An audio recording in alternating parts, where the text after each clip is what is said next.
This book is not about trying to prove the Book of Abraham is true or to prove that Joseph Smith got it all right, but we are wanting to push back against sort of this narrative that you hear that there's no evidence for the Book of Abraham. There are cases with the facsimiles where Joseph Smith's explanations make sense. They have grounding. They have some Egyptological support.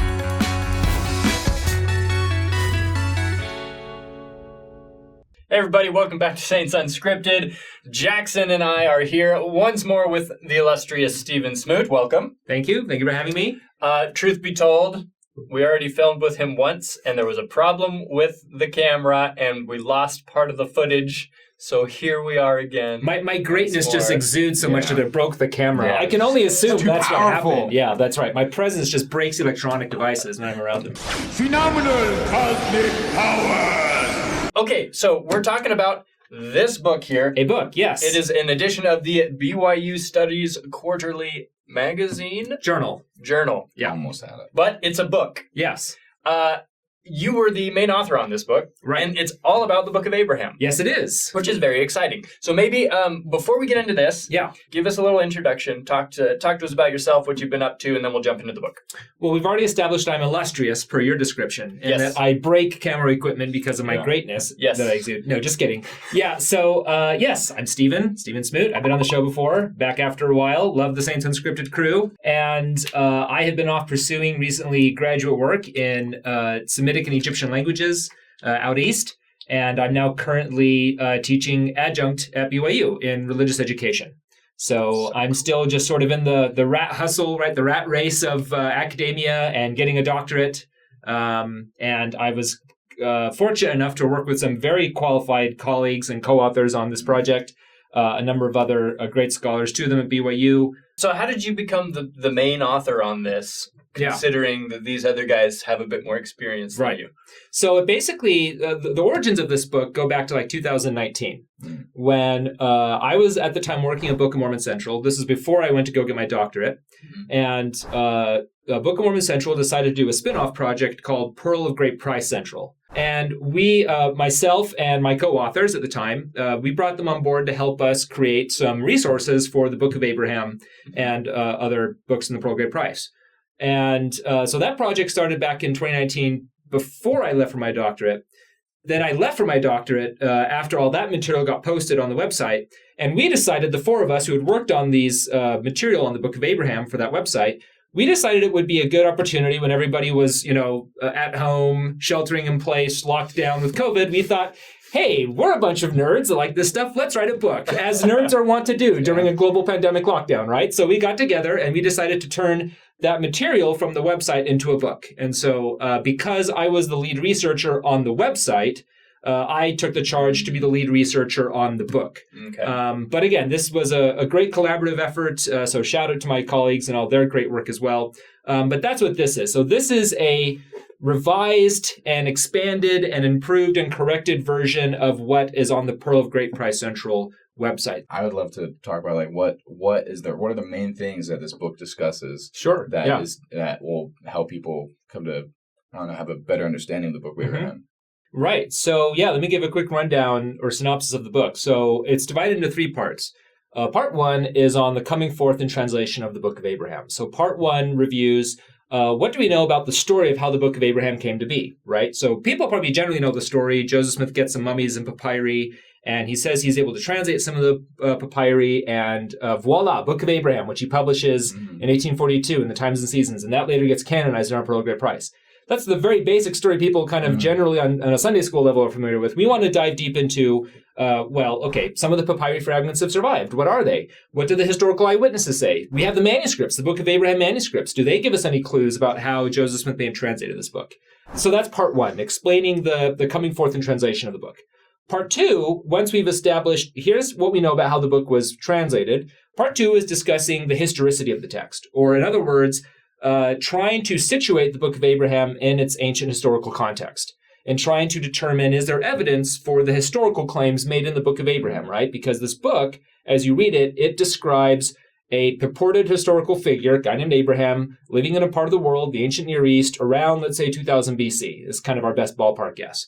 is there evidence for any of what the book claims about this guy, right, from other historical sources? So that's part 2, is looking at the historicity of the Book of Abraham, and also trying to, in this book, we want to situate the Book of Abraham in an ancient context to help make sense of what we're reading. So it's kind of doing 2 things at once, right? It's reviewing the evidence we have, but it's also saying, if we want to situate this book in an ancient context as we read it, how can we do that? And what sort of ways can that sort of make sense? So that's part 2. And then finally, part 3, everyone's favorite thing, our favorite part of the scriptures, because you get to color in them, right, during Sunday school, the facsimiles. Everyone loves the facsimiles. Don't you just love it? We have pictures in our scriptures, right? Canonized pictures. Yeah. So part 3 is on the facsimiles of the Book of Abraham. What are they? What are they doing? How do we understand them? And also, we're looking at some specific instances where Joseph Smith's interpretations of the facsimiles, or the figures in the facsimiles, align with current Egyptological knowledge. I'm sure I don't have to tell anybody here or anybody watching this video, there's a little bit of controversy over the facsimiles and Joseph Smith's interpretations, right? Smith and controversy. I know, right? Shocker. And some people have very firmly and very adamantly insisted that, there's no evidence for Joseph Smith's explanations. He totally blew it. These explanations are ludicrous or fraudulent.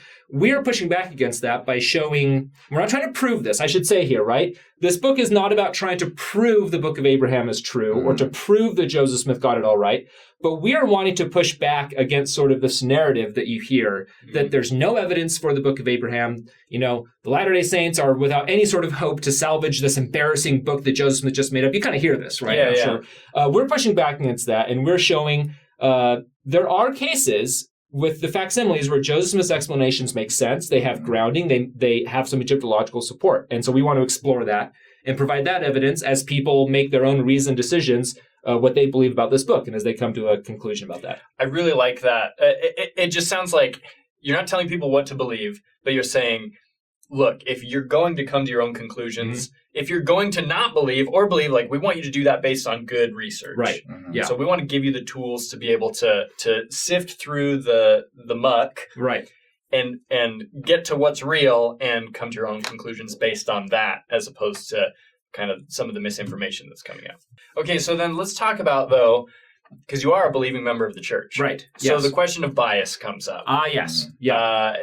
And a lot of people kind of, when it comes to, a lot of people struggle when Latter-day Saint scholars defend the Book of Abraham because the thinking is, oh, you're a believing member, you're not going to come to any conclusions that disagree with what you already believe. Sure. Yeah. So how would you address that kind of a situation? I would say a couple things in response. The first thing I would say is everybody on this planet has a bias, right? Again, shocker, but human beings aren't like mindless automaton robots. We're not like ChatGPT, right, in flesh suits, humans have biases, they have beliefs, they come to these sorts of issues with sort of preconceptions and a priori assumptions about the world. So for example, was Joseph Smith a prophet who was in communion with God who could translate scripture by revelation? That's a sort of a propositional truth claim. Everybody's going to come to that with certain assumptions, either for or against that. So if you're me, you're a Latter-day Saint who has a belief and a testimony in this, that's your bias. But you may be an atheist, and you come to the conversation saying, you know what? Not only do I believe that revelation isn't real, I don't think God is real. Well, that's a bias, and that's going to evaluate that's going to determine how you evaluate the evidence in some ways. Yeah. You might be a Christian of another denomination, and you might say, well, I don't believe the Book of Abraham can be true because I don't believe there can be more scripture. God is real, revelation is real, but not the Mormon revelation, right? That's a bias. And throughout this book and in my other writings and in my teaching at BYU, I've let people know we're not here to say this proves the Book of Abraham is true. There are still questions. There are still points of controversy. I fully acknowledge, even with my bias, that there are things about the Book of Abraham I can't explain as of right now. So I would just encourage people to come with an open mind with what we have, look at our arguments, look at our data and our evidence, and if you don't agree with us, that's fine. Again, I'm not here to force people to believe anything, but I would also hope people would give me the courtesy, and my co-authors the courtesy, not to just knee-jerk reject us or pass over us just because we happen to be Latter-day Saints that have a pro-LDS bias. Yeah. We've got some questions Ooh, for you from our Instagram audience. Nice. Thank you for those who submitted questions. We're probably not going to get through all of these. Sure. One of the questions regarding the Book of Abraham that came in was, how authentic is it? There's a lot of contention around the papyrus used to translate it. Right. So that's kind of exactly what this book is trying to address, right? Yes. That's a good question. On to the next one. But yeah, that's right. Read the book. That's your answer. The best way to sort of evaluate its authenticity is with the text itself, right? So whatever questions are about how we got the text, which are legitimate questions, we have the final product, and we can test that. And this was a methodology that Hugh Nibley especially pioneered, was to say, let's compare what the book actually says with the evidence we have from the ancient world. That's where I see a lot of tremendous authenticity, a lot of great signs of the Book of Abraham's genuineness, and the Book of Mormon for that matter, is when we compare what it says with what we know about the ancient world. So that's probably a good way you can gauge how authentic is this book.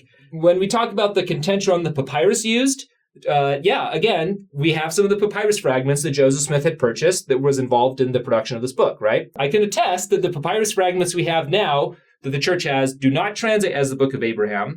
But that's not really the contention people have, right? There's broad agreement that the fragments we have aren't what translates as the Book of Abraham. It's more a question of, what was Joseph Smith translating? How was he translating? What did he mean by, quote, translation? These are all questions that I know you've addressed, David, and that others have talked about. So that's more, and we get into this, that's more sort of background information with what's happening around the papyrus fragments as opposed to what the papyrus fragments themselves say. It's kind of exploring the assumptions we make about the fact that the papyri don't match. Right, exactly. And trying to evaluate, based on our historical sources, what can we say? Do we know what Joseph Smith thought he was translating, right? That's another question. I think the next question kind of is right along the same lines of what we were just discussing with the papyrus. What are resources for the meaning behind the papyrus, or do we assume it was all destroyed in the fire? So if I think I know what this question is asking, the first part is, what's the meaning behind the papyrus? So what do the papyrus fragments translate as, right? That we do have, yeah exactly. So we discussed in our book translations of Egyptologists, both LDS and non-LDS, who have done all these fragments. And there's broad agreement that the current papyrus fragments we have are not the Book of Abraham, but rather copies of what are commonly called Egyptian funerary texts, quote-unquote funerary texts, meaning texts that were deposited with the dead for afterlife purposes or for funerary purposes, right? So we have a bibliography in the book where you can look at some of the translations of the papyri that have been done so far. Now, the other question says, do we assume it was all destroyed in the fire? What this is referring to is the fact that after Joseph Smith's death, his papyrus and mummy collection separated. And we can track that down. We have, to use the Zoomer language, we've got the receipts, right? We've got screenshots of DMs. No, not quite. We have transfers of sale and ownership and things like that, right? We have museum catalogs. So we know that a portion of Joseph Smith's collection ended up in Chicago, in what's called the Woods Museum in Chicago. Sadly, you've all heard of the Great Chicago Fire. It's pretty certain that portion of Joseph Smith's Egyptian collection was destroyed in the Chicago Fire. The $1 million question that people have, was that the portion of the collection that Joseph used to translate, or is it the other portion that was separated that ends up in the Metropolitan Museum of Art in New York that later gets transferred to the church in 1967, right? And a lot of people make the assumption that, okay, we have the first facsimile, so therefore doesn't it make sense that Joseph was translating from that facsimile? Right. So then when the translation doesn't match, people freak out. Right. But that's an assumption that you explore in this book and show that, okay, that's actually not a safe assumption to make. And here are the reasons why. We challenge that assumption, or at least we cast some doubt on that assumption, and whether that's a safe assumption to make. I think another big thing for some people who are asking, at least for me, when I first found out more information about the Book of Abraham, is the hearing the multiple accounts of the long scroll that people talk about, and that's, I think a lot of people are like, I wish we had that, so we could know. But I think at some points that you make in the book are that we don't really need that necessarily to understand Joseph Smith's process of how he was translating it. Right. We do have these tantalizing accounts, right, of people interacting with a long roll of manuscript or a long scroll they describe. And I published recently an article in a journal that reviews the evidence for Joseph Smith using a seer stone in the translation of the Book of Abraham. And we touch on it here in this book too. If Joseph Smith is using a seer stone, like he does with the Book of Mormon, what does that say about the nature of the translation, right? Clearly, he's not translating it as I would or other scholars of Egyptian would translate it, right? So the fact that he's translating with the stone, probably, I think, or by revelation, clearly, what does that mean exactly? So we want to explore that. So again, lots of assumptions to unpack and things to explore. And hopefully we give both Latter-day Saints and others a sense of the different possibilities there. And we want to sort of problematize, again, the simplistic assumptions or narratives people might have about the Book of Abraham and its translation. And I think that's a really important point because I think that when we say, Joseph translated ancient papyri, we therefore assume that what we should expect from Joseph is the same as what we would expect from a trained Egyptologist. Right. But clearly he's doing something quite different. And so it's not necessarily fair to judge them the same. If we take Joseph Smith on his own terms as not just a translator, but a revelator and a prophet and a seer, that introduces some new dynamics to this equation that don't, well, pardon the pun, translate well into sort of a secular academic understanding or setting for this kind of process. So even though myself and my co-authors, we affirm the authenticity of the Book of Abraham, we do believe it's a translation of ancient writings from Abraham, we acknowledge that there are some complications in the process for how Joseph gets us there with this text, because Joseph is not a scholar of Egyptian the way I am or my co-authors are. He's a prophet and a seer. And so his process for getting there is going to be different than how I would, and that might introduce, again, complications with this text he produces for us.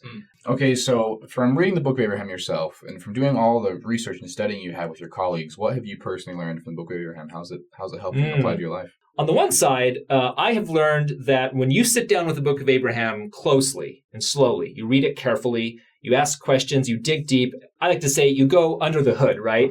I've learned that when you do that, the Book of Abraham is remarkable in how well it holds up under scrutiny and how well you can really interrogate this text, and it's rewarding and it's rich. You find interesting literary and narrative patterns. You find really interesting, like, for example, allusions and intertextual sort of connections within the book itself and with other books of Scripture, especially Genesis, right? Book of Genesis.